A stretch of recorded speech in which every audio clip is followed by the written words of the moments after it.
আজকে বাণিজ্য উপদেষ্টা একটি কথা বলেছেন। তিনি বলেছেন, আওয়ামী লীগ আমলে গ্যাস লাইনের রাস্তা কাটতে ২০ কোটি টাকা ঘুষ দিতে হয়েছে। নিঃসন্দেহে তিনি ধনী মানুষ। বাণিজ্য উপদেষ্টা শেখ বশিরউদ্দিন কিছুদিন আগে তিনি শপথ নিয়েছেন, কিন্তু যেভাবে তিনি বললেন ঘুষ দিতে হয়েছে, আমরা জানি যে ঘুষ দেয়া নেয়া দুটোই অপরাধ। তো তাহলে পরিস্থিতিটা কেমন ছিল এটা বোঝার জন্যই হয়তো তিনি বলেছেন, সত্য কথাটা বলেছেন।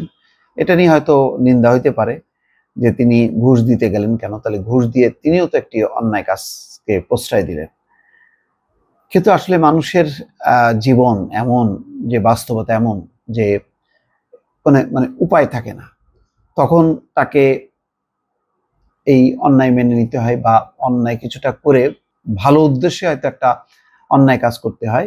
কারণ এটা নৈতিকতার দিক দিয়ে নিঃসন্দেহে অপরাধ যে ঘুষ দেয়া নেয়া। যে ঘুষ নিচ্ছে সে যেমন অপরাধ করছে, যে ঘুষ দিচ্ছে সেও কিন্তু অপরাধ করছে। দুইজনই সমানভাবে দায়ী। সম্ভবত আমাদের অপরাধ আইনে তাই আছে যে ঘুষ নেয়া দেয়া দুটোই সমান অপরাধ।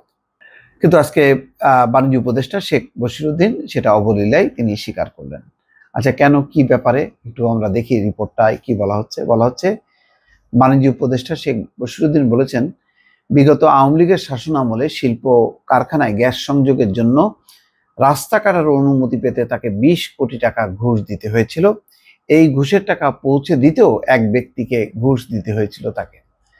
আজ শনিবার রাজধানীর গুলশানের একটি হোটেলে আয়োজিত এক সেমিনারে এসব কথা বলেন বাণিজ্য উপদেষ্টা। দেশের শিল্প খাতে জ্বালানি সংকট সমাধানের পর শীর্ষক এই সেমিনারের আয়োজন করে Bangladesh chamber of industries, BCI. সেমিনারের প্রধান অতিথি ছিলেন জ্বালানি উপদেষ্টা মোহাম্মদ ফাউজিল কবির খান এবং বিশেষ অতিথি ছিলেন শেখ বশিরউদ্দিন।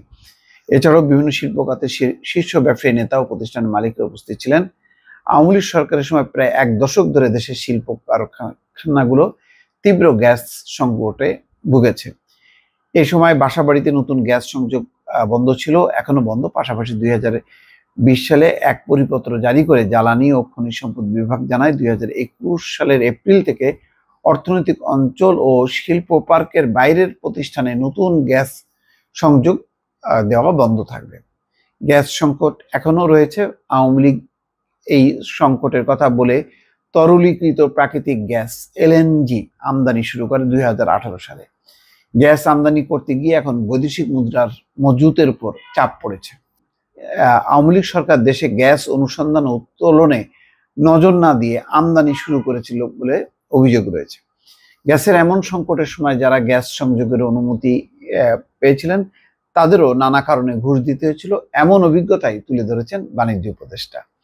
সেমিনারে শেখ বশিরউদ্দিন বলেন, আওয়ামী লীগ আমলে শুধু রোড কাটিং অনুমোদনের জন্য আমি ২০ কোটি টাকা দিয়েছি, আর এই ২০ কোটি টাকা দেওয়ার জন্য আমি ঘুষ দিয়েছি। শেখ বশিরউদ্দিন বলেন, গ্যাসের জন্য জ্বালানি প্রতিমন্ত্রীর বাসার সামনে আমাকে বৃষ্টিতে দাঁড়িয়ে থাকতে হয়েছে। তার কাছ থেকে অনেক লেকচার শুনতে হয়েছে, মিনিমাম ইজ্জত পর্যন্ত পাইনি। তারপরও জি স্যার বলতে হয়েছে। তবে বর্তমানে এমন পরিস্থিতি আর নেই বলে তিনি দাবি করেন বাণিজ্য উপদেষ্টা। তিনি বলেন, এখন আর কাউকে টাকা দিতে হবে না, আপনারা নিজে টাকা দিন, নিজের জন্য বিনিয়োগ করুন, সব কাজ সরকারের আশায় ফেলে রাখার প্রয়োজন নেই। যাই হোক, একটা অভিজ্ঞতা আমরা শুনলাম, এটাও একটা বাস্তবতা। আজকে যিনি বাণিজ্য উপদেষ্টা মন্ত্রীর পদমর্যাদায়, তিনি তার একটা নির্মম অভিজ্ঞতা শোনালেন, যেটা অবশ্যই ঘুষ দেয়া নেয়া। কিন্তু পরিস্থিতিটা এমন তৈরি হয়েছিল যে এটা ছাড়া কোনো কাজ হতো না। ফলে অনেকে বাধ্য হয়ে ইচ্ছার বিরুদ্ধেও হলেও ঘুষ দিয়ে কাজটি তাদেরকে করতে হয়েছে। দর্শক, ভালো থাকবেন। আল্লাহ হাফেজ।